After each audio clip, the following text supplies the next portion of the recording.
I remember my first trip to China in 1979. It was a very different country than it is today. I visited Shanghai, and at that time you could walk down the middle of the streets in Shanghai, and vehicles would come along only so often. People were on foot, many people were on bicycles. It was a much simpler country. People didn't have telephones.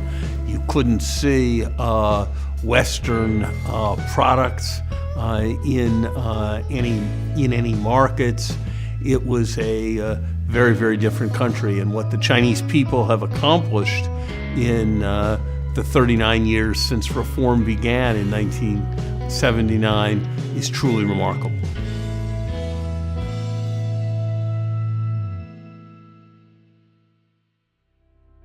I think in general that China's ambition is something that one has to stand back and admire.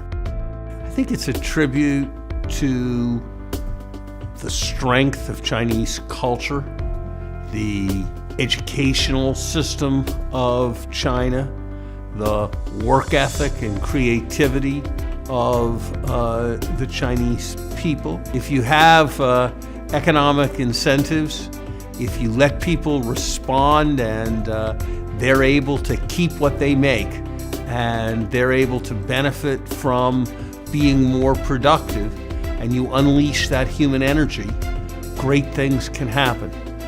It created an avalanche of progress, and one kind of progress built on another. Because China was richer, more people were able to study abroad. Because more people were able to study abroad, China knew more and it became richer.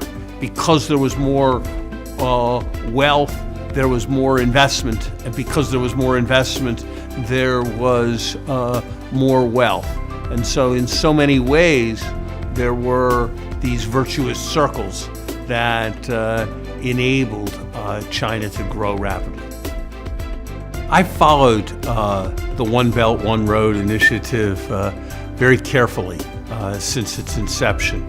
I have a regret that the United States is not part of the AIIB, the Asian Infrastructure Investment Bank.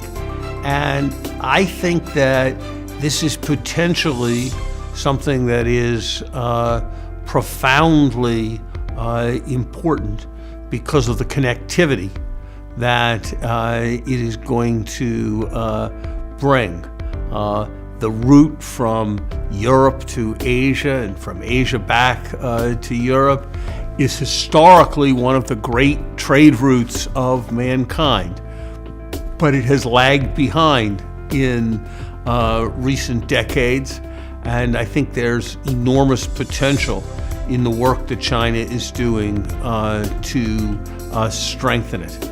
And so I think that China is going to be a major contributor in the years ahead to the global development effort. It is not a plausible aspiration for the United States to hold China down, but it is a plausible aspiration for the United States to pick itself up. I think in relationships between nations, as in relationships between people, the projection of mutual respect is immensely important. And I think that part of the projection of mutual respect is focusing on areas of joint interest, not simply differences in view. I think China has earned a role in the international system that's incomparably different than the role it had when I came to China first in 1979 and saw those empty streets in Shanghai. If China is able to define its greatness through cooperation, that it can make a remarkable positive difference for humanity in the century to come.